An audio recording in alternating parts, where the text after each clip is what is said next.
Barang siapa yang mengerjakan kebaikan, sebesar zarah pun akan kembali kepada kita. Nah, saya ingin berikan ilustrasi sedikit. Kalau misalnya ya saya mencubit seseorang di kehidupan yang sekarang, maka ya rasa sakit yang diderita oleh orang itu di kehidupan, bukan di kematian. Otomatis saya pun akan mendapatkan cubitan yang sama ya di kehidupan dong, bukan di kematian. Itu yang disebut dengan keadilan. Oleh karena itu maka siklus kehidupan sesuatu yang tidak bisa ditolak lagi. Nah, oleh karena itu saya sering mengingatkan kepada kita bahwa kita datang ke semesta ini sekarang untuk menyelesaikan tiga masalah. Yang pertama utang karma yang harus dibayar. Yang kedua utang jalan bengkok yang pernah kita lalui yang harus kita buat coretan baru untuk meneruskannya. Dan yang ketiga adalah pekerjaan kita yang mungkin belum selesai di masa lalu. Maka ya karena hidup itu abadi, maka untuk mengabadikan hidup disertai dengan keabadian dalam siklus materi. Sehingga tubuh kita akan terus ya hidup, kemudian dikubur, diserap oleh tanaman, kemudian dimakan manusia, lahir lagi kehidupan, terus seperti itu. Makanya orang-orang bijak selalu mengatakan bahwa kematianlah yang melahirkan kehidupan. Dan kehidupanlah yang melahirkan kematian. Makanya kalau tidak mau mati, ya sudah jangan hidup. Ya, karena hidup dengan mati itu adalah sesuatu yang berduet, tidak bisa dipisahkan. Baik ya, saya lanjutkan dulu ya. Apa pesan selanjutnya dari kajian kita malam ini? Tidak ada penghapusan dosa, yang ada adalah pengampunan dosa. Bagaimana cara semesta mengampuni dosa? Ya tentu saja, ya kebaikan dikembalikan menjadi kebaikan sebesar biji sarah pun, ya kemudian sebesar jarah pun, kemudian keburukan akan dikembalikan sebagai keburukan. Rasa sakit yang ditimbulkan oleh kita kepada makhluk lain akan dirasakan kembali oleh kita seberat itu. Itu yang disebut dengan keadilan semesta. Jadi ayat ini memberikan penegasan kepada kita hati-hati dalam hidup. Hati-hati dalam hidup karena apa? Karena semua akan kembali kepada kita sendiri. Ya, bagaimana mekanisme pengampunan dosa? Ya, tentu saja mekanisme pengampunan dosa semua berdasarkan hukum alam, hukum sunatullah, yaitu hukum sebab akibat. Ya, semua hukum sebab akibat ini ya akan setimpal. Itu yang disebut dengan keadilan. Jadi tidak ada hukuman, ya ada hanyalah pelajaran untuk belajar bertanggung jawab pada semua pilihan yang telah diambil. Jadi ketika kita menimbulkan sebab buruk, maka kita akan mendapatkan akibat buruk sekali lagi bukan hukuman. Tetapi itu hanya cara semesta mengingatkan kita. Ini loh, ya kalau kau mengambil sebab buruk, maka akibatnya menjadi buruk. Dan ini loh yang akan kamu rasakan. Nah, itulah ketika kita merasakan akibat buruk dari sebab buruk yang kita timbulkan, maka bisa jadi kita tidak mau lagi menimbulkan sebab buruk. Berikutnya kita akan menimbulkan sebab baik. Jadi sekali lagi yang melahirkan kebaikan bisa jadi adalah keburukan. Nah, itulah yang selama ini kita benturkan. Bahkan mohon maaf, Tuhan dan setan pun terkadang dibenturkan. Apa yang kita sebut baik oleh kita disebut Tuhan. Apa yang disebut buruk oleh kita disebut setan. Jadi seakan-akan Tuhan itu menciptakan suatu entitas yang melawan dirinya. Seperti itu selama ini kita berparadigma tentang kehidupan. Padahal sebetulnya tidak seperti itu. Semesta ini diciptakan berdasarkan hukum sebab akibat. Saya pernah mengilustrasikan di kajian ini, ketika gunung meletus, seseorang mau panen mungkin tidak jadi karena terampas ya pada saat itu ya keinginannya, maka saat itu dia mengatakan ini buruk bagi saya dan dia mengatakan itu musibah. Tetapi 5 tahun, 10 tahun yang akan datang, ketika dia menikmati tanah yang subur dari letusan Gunung Merapi, dia akan mengatakan itu adalah berkah. Jadi sesuatu disebut musibah, sesuatu disebut berkah. Tentu saja tergantung dia juga. Jadi Allah tidak pernah menciptakan musibah dan tidak pernah menciptakan berkah. Semua itu bagi Allah adalah berkah. Menjadi musibah dan berkah, judul yang kita berikan karena sudut pandang kita. Karena ada yang terampas dari kita, kita sebut musibah. Begitu kita ada yang datang kepada kita, sesuai keinginan kita, disebut berkah. Lagi-lagi, musibah dan berkah pun sebetulnya adalah penilaian pikiran manusia. Produk dari kita sendiri. Jadi sebetulnya ya, kalau kita sudah sadar, kita ini dalam hidup terlalu banyak ngasih judul. Makanya apapun dikasih judul. Itu karena kecentilan manusia. Ya, apapun dikasih judul. Itulah manusia ya. Karena kecentilannya apapun dikasih judul. Ya, Begitu yang begini, kasih judulnya begini, yang begitu dikasih judul begitu, setelah diberi judul, ya kita sering menjadi bingung. Sebetulnya alam semesta ini ya terjadilah tanpa judul. Nah, kita sendiri yang memberikan judul. Baik ya, para sahabat ya, kita lanjutkan ya. Jadi ya, apa sesungguhnya hidup itu? Jadi hidup itu kan sesungguhnya adalah serangkaian perjalanan untuk dihadapi agar dapat dipahami. Hidup itu adalah serangkaian perjalanan untuk dihadapi, nah, agar dapat dipahami. Maka siapapun yang suka menolak, lari dari kenyataan, maka dia tidak akan pernah paham. Satu-satunya cara untuk paham adalah menghadapinya. Jadi mereka yang berani menghadapi, itu yang akan memahami. Oleh karena itu maka orang-orang yang sudah sadar, sering mengatakan bahwa hidup itu adalah belajar melepaskan yang diinginkan dan belajar menerima yang tidak diinginkan. Ketika kita bisa melepas yang kita inginkan dan menerima yang tidak diinginkan, itulah sesungguhnya kita sudah menemukan sejatinya hidup.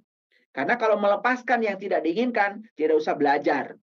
Menerima yang diinginkan, tidak usah belajar. Belajar itu kan sesungguhnya ya menempuh sebuah perjalanan yang sulit. Karena kalau perjalanannya tidak sulit, ya bukan belajar. Justru proses belajar terjadi pada pada saat kita menemukan kesulitan. Sekali lagi, saya ingin menyampaikan, ketika kita disuruh melepaskan yang tidak diinginkan, tidak usah belajar. Dan ketika disuruh menerima yang kita inginkan, tidak usah belajar. Karena hidup adalah belajar, maka sesungguhnya hidup itu adalah belajar untuk menerima yang tidak diinginkan dan belajar melepas yang diinginkan. Itu yang paling berat dalam hidup. Ya. Nah, ketika kita sudah di kesadaran ini, inilah yang akan membuat kita menjadi sangat dekat. Antara puncak dan gelombang itu amplitudenya tidak jauh. Makanya gelombangnya tidak terlalu berfluktuasi, tetapi sudah datar. Itu yang disebut dengan sakinah. Jadi sakinah itu sebetulnya datar, ya. Bahkan digambarkan seperti orang mati, ya. Reaktif tetapi tidak responsif tetapi tidak reaktif. Jadi sebetulnya ya, dalam hidup ini yang harus kita lakukan adalah melampaui dualitas. Kenapa? Kapan kita bisa melampaui dualitas? Kalau kita sudah sadar kebenaran dilahirkan oleh kesalahan. Jadi ketika seseorang melakukan kesalahan, ya sudah biarkan saja. Biarkan dia berjalan terus. Karena dari kesalahan yang ditimbulkannya, dia juga nanti akan dapat akibatnya. Sehingga dari situ dia akan belajar. Sehingga dia akan menemukan kebenaran. Bisa jadi kebenaran itu dilahirkan karena dia sudah melakukan kesalahan. Kebaikan juga dilahirkan oleh keburukan. Keteraturan juga dilahirkan oleh kekacauan. Hujan dilahirkan oleh panas. Bahkan cahaya juga dilahirkan oleh kegelapan. Jadi belajar kesadaran artinya adalah belajar menduetkan dualitas, bukan menduelkan dualitas. Karena selama ini yang dilakukan kebanyakan manusia bukan menduetkan, tapi menduelkan. Bukan mensandingkan, tetapi mentandingkan. Itu ketika gelap dan terang ditandingkan, ya jelas ya akan repot. Tapi ketika gelap dan terang disandingkan, justru kita bisa melihat terang pada saat gelap ada. Kan menjadi indah ya. Semua menjadi indah tergantung keluasan dari pengetahuan kita. Makanya alam semesta ini disebut universe. Universe itu apa artinya? Universi. Uni itu artinya kumpulan, versi itu sudut pandang. Lahirlah matematika, lahirlah fisika, lahirlah astronomi, lahirlah biologi, lahirlah geografi. Semua ilmu itu sebenarnya sudut pandang. Dulu ilmu itu tidak ada, tapi manusia yang kreatif mencoba memandang alam semesta dengan berbagai sudut pandang. Jadi sebetulnya yang dipandang sama, objeknya sama alam semesta, tetapi cara memandangnya berbeda. Dipandang dari sudut fisika, dari materi dan energi, seperti ini loh alam semesta. Dipandang dari sudut pandang kimia, dilihat dari sudut pandang biologi, dilihat dari sudut pandang geografi, geofisika, geodesi, macam sekali, banyak sekali ya. Cabang-cabang keilmuan. Itu semua sudut pandang kok. Sudut pandang. Makanya ketika seseorang luas sudut pandangnya, maka keluasan itu akan membuat dia menjadi bijak. Nah, biasanya orang-orang yang gampang menyalahkan orang lain, gampang mencemooh orang lain, padahal dia tidak belajar, itulah orang-orang yang sudut pandangnya sempit. Saya sering mengumpamakan, ya, kalau kita pergi ke kota, naik beca, ya kita akan bisa melihat ya betapa semrawutnya sebuah kota dari beca. Jadi kalau kita lihat dari gunung, kota itu juga menjadi indah. Jadi tergantung dari mana kita melihat, ya. Tuh. Selanjutnya ya. Jadi sebetulnya yang paling penting dalam hidup ini adalah memiliki sudut pandang. Sudut pandang. Makanya alam semesta disebut universe. Jadi baik, buruk, benar, salah itu adalah sudut pandang. Itu adalah penilaian. Hasil penilaian tergantung kepada ya 5 dasar kebenaran yang dimiliki oleh seseorang. 5 dasar kebenaran itu yang pertama adalah pengetahuan, yang kedua cinta, yang ketiga keadilan, yang keempat adalah kesabaran, yang kelima adalah pengabdian. Semua penilaian bersifat subjektif. Karena subjektif maka ya tergantung siapa yang menilainya. Nah, oleh karena itu maka sebelum saya mengakhiri kajian prolog ini, saya ingin menyampaikan sebuah surat dalam Al-Quran yang sangat saya kagumi, yaitu Quran surat Ad-Duha. Ya, ini Quran surat Ad-Duha ini dimulai dengan sebuah sumpah Allah. Wadduha demi duha. Apa sih duha itu? Duha itu kan transisi. Transisi dari gelap ke terang. Yang diawali dengan subuh. Jadi subuh biasanya datang fajar dulu, setelah fajar kemudian duha. Makanya orang Islam banyak yang melakukan sholat duha. Jadi duha itu sebetulnya adalah terang. Terang akibat dari seseorang bisa bertransisi dari gelap ke terang. Nah, pada saat transisi dari gelap ke terang, itu adalah fajar. Kalau kita tidak tidur lagi, langsung mendapatkan duha. Jadi duha itu sebenarnya kesadaran yang dicapai seseorang setelah dia bangkit dari keterpurukan kesadarannya. Setelah fajar baru duha. Jadi sebenarnya demi duha, ya tentu saja duha itu bukan waktu lagi. Tapi demi dia juga. Makanya kalau orang-orang yang sudah mengalami ayat ini, dia mengatakan duha itu adalah saat di mana seseorang mengalami pencerahan. Nah itulah ya ketika kita bisa menemukan matahari sejati dalam diri. Bisa menemukan matahari ruhani dalam diri. Duha ini betul-betul ya, betul-betul ya dapat kita rasakan. Makanya ya ayat yang kedua apa? Walaili idza saja. Demi malam apabila telah sunyi. Demi malam apabila telah lewat. Demi malam apabila sudah berlalu. Jadi kita harus bisa melewati kegelapan ya. Tapi kegelapan juga tidak buruk karena kegelapan yang melahirkan duha, kegelapan yang melahirkan cahaya. Lalu Allah mengatakan ma wadda'aka rabbuka wa ma qala. Tuhanmu tiada meninggalkan kamu dan tiada benci kepadamu. Jadi kalau ada orang mengatakan sulit ya untuk bisa bertemu Tuhan, itu karena tidak tahu ilmunya. Tuhan itu nggak pernah tidur, nggak pernah ngantuk. Makanya kapanpun beliau itu ditemui, bisa. Bahkan lebih mudah bertemu dengan Allah daripada bertemu dengan manusia. Bertemu dengan manusia itu kadang-kadang ya dikejar ke sini, pergi ke sana. Dikejar ke sana, udah pergi lagi. Dikejar ke rumah lagi istirahat. Banyak ya syaratnya. Tapi Allah, la ta'khudhuhu sinnatu wala naum. Tidak pernah tidur, nggak pernah ngantuk. Jadi kalau ada orang mengatakan sulit sekali ya untuk bertemu dengan jati diri kita, itu karena nggak tahu ilmunya. Seperti ikan yang tinggal di samudra, dia mengatakan sulit bertemu air, padahal air sudah meliputi dirinya. Itulah kesadaran manusia ya, yang rendah. Sulit untuk bisa merasakan kehadiran Tuhan, padahal Tuhan itu selalu hadir. Makanya dalam Quran mengatakan mawadda'aka rabbuka wa ma qala. Tuhanmu tidak meninggalkan kamu dan tidak pernah benci kepadamu, selalu menyayangi kamu. Apapun yang kamu lakukan, dia tetap menyayangi kamu. Bagaimana cara dia sayang kepada kita? Ketika kita melakukan sebuah pilihan yang salah, apa yang terjadi? Dia akan memberikan akibat dari pilihan kita. Itulah pelajaran. Ketika kita merasakan akibat itu, maka kita kemudian mendaur ulang ya pilihan kita. Maka kita pasti mengambil pilihan yang berbeda. Sehingga kehidupan kita menjadi berbeda. Itulah kalau mau belajar. Kecuali orang yang dungu. Maka dia akan kembali kepada kesalahan yang sama berulang-ulang. Karena tidak mau belajar. Kemudian ayat ini mengatakan, walal akhiratu khairul laka minal ula. Dan sesungguhnya akhir itu lebih baik daripada awal.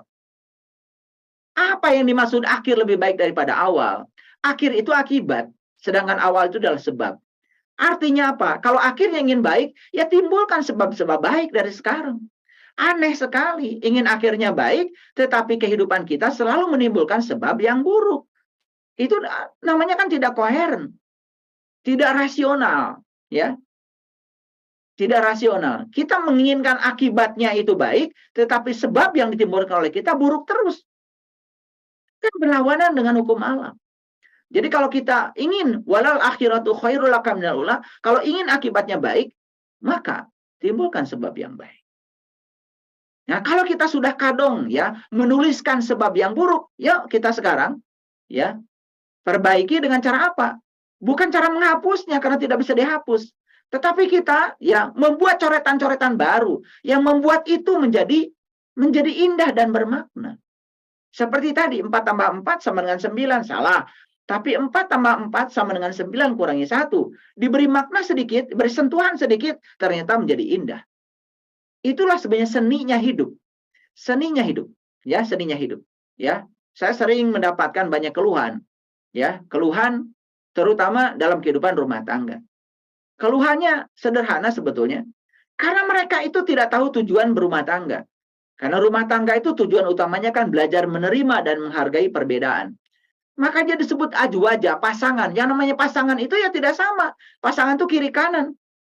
Jadi tidak mungkin kita beli sendal kiri-kiri atau kanan-kanan. Yang namanya pasangan kiri kanan. Nah, kalau kiri kanan, ya sudah sadari bahwa Anda dengan pasangan Anda berbeda. Maka tujuan hidup berumah tangga adalah menerima perbedaan itu, hargai perbedaan itu, bukan saling memaksakan perbedaan. Jadi sebetulnya perceraian, saling menyakiti, ya, bahkan ya KDRT dan lain sebagainya, itu karena masing-masing memaksakan perbedaan, memaksakan persamaan. Padahal sudah jelas-jelas kalian itu dipersatukan karena berbeda. Jenis kelamin berbeda, secara fisiologi berbeda, cara berpikir berbeda, dibesarkan di keluarga yang berbeda, bahkan sekolah jurusannya berbeda. Kok tidak sadar kalau kita berbeda? Makanya tujuan kita berumah tangga itu adalah latihan menerima dan menghargai perbedaan. Kalau kita tahu tujuannya, ya tidak mungkin terjadi percekcokan. Nah, ini hal-hal yang sederhana yang selama ini kita abaikan ya. Mohon maaf kalau saya bicara agak keras ya. Ini cinta kasih saya buat semuanya, para sahabat semua. Ya, baik ya. Kemudian wala saufa yu'tika rabbuka fatardo, dan kelak Tuhanmu pasti memberikan karunia-Nya kepadamu, lalu kamu menjadi puas. Kapan? Kapan karunia akan datang? Tadi, kalau kita sudah bisa menciptakan sebab-sebab baik, makanya kita kemudian mendapatkan akibat baik, maka kita menjadi puas. Sekalipun kita menciptakan sebab buruk, taruhlah kita sudah membuat coretan tadi, nggak apa-apa, itu tidak bisa dihapus. Tetapi kita akan menerima akibat dari sebab buruk tadi. Nah, akibat itu memberikan pelajaran kepada kita. Sehingga kita mengalami proses transformasi. Nggak mau lagi seperti itu. Saya ingin mengubah. Itu namanya meneruskan kehidupan dengan membuat coretan baru. Itu yang dikatakan dalam judul ini, hidup adalah seni menggambar tanpa penghapus.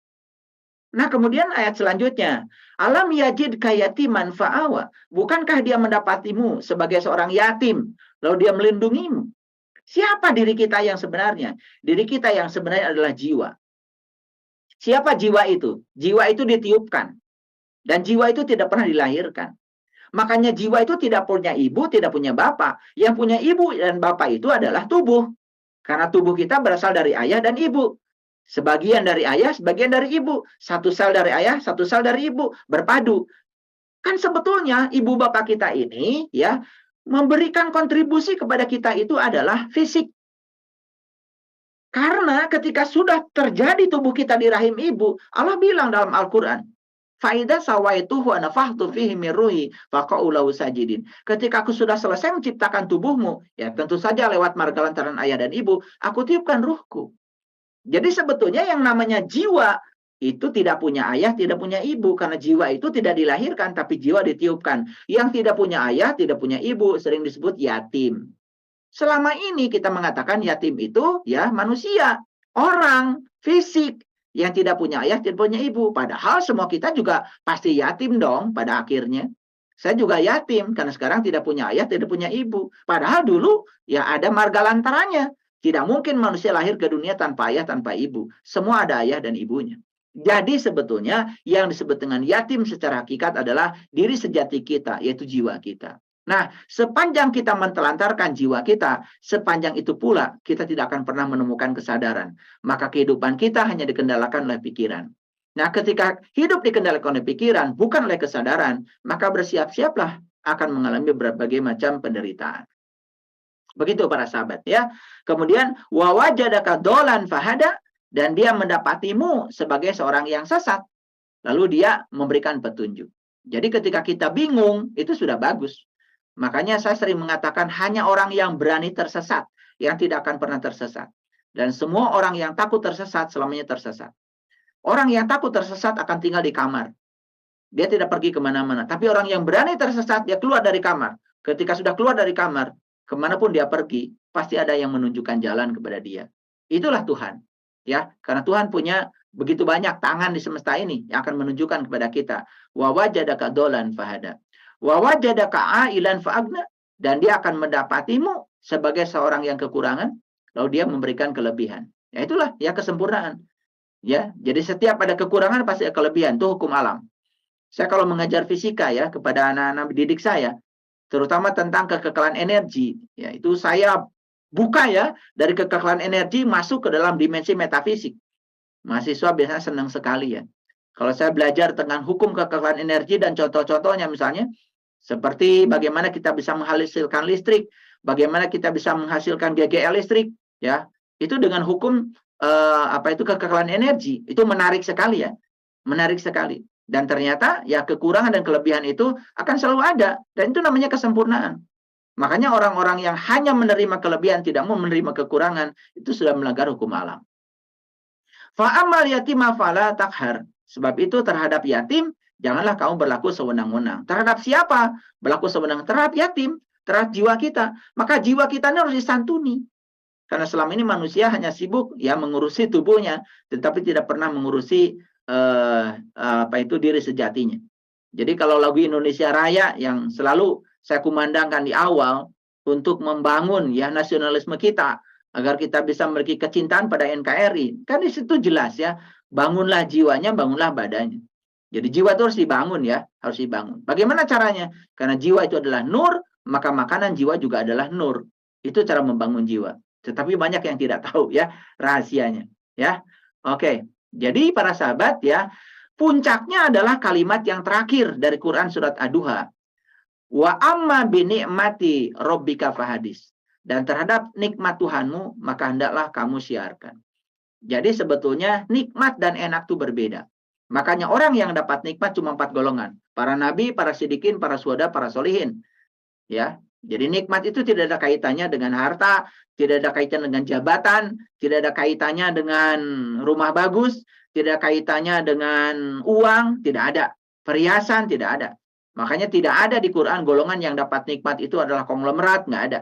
Yang dapat nikmat cuma 4, para nabi, para sidikin, para syuhada, para solihin. Karena nikmat yang paling tinggi adalah menemukan jati diri kita sendiri. Siapapun yang sudah menemukan jati dirinya, sudah menemukan nikmat. Di situ dia akan merasakan nikmat iman, nikmat Islam yang sebenarnya. Hidupnya penuh dengan berkah dan kedamaian. Itulah para sahabat. Makanya yang sudah dapat nikmat, yuk siarkan. Siarkan. Ya. Tetapi jangan yang belum dapat nikmat sudah mensiarkan. Tahu juga enggak, ya. Bagaimana? Ya. Merasakan juga tidak, bagaimana? Nah, itulah barangkali beberapa poin penting yang sudah saya sampaikan ya tentang judul kita malam ini, hidup adalah seni menggambar tanpa penghapus. Sekali lagi, semesta tidak memberikan penghapus kepada kita. Semua goresan sudah tercatat di memori semesta dan setiap goresan hanya perlu dilanjutkan dengan goresan baru agar membuat lukisan kita menjadi indah. Jadi kalau sudah kadang di masa lalu kita terlalu banyak membuat goresan-goresan yang tidak bagus, mari kita teruskan goresan itu. Agar garis lengkung yang saya buat tadi itu, ketika diberi goresan sedikit menjadi daun yang indah, dan itu menjadi gambar yang bagus. Itulah kehidupan. Siapapun ya yang berhenti mengayuh, maka dia akan kehilangan keseimbangan dalam hidup. Itulah para sahabat, terima kasih atas perhatiannya ya. Semoga ini bisa memperkaya hasanah pengetahuan kita. Dan sekali lagi pengetahuan tidak terlalu penting, karena yang paling penting bukan berbicara kebaikan, tapi melakukan kebaikan. 1 ons tindakan lebih mulia daripada bertonton kata-kata. Oleh karena itu setiap yang kita kaji, yuk kita mulai lakukan dalam hidup. Karena kalau tidak dilakukan, semuanya tidak ada artinya.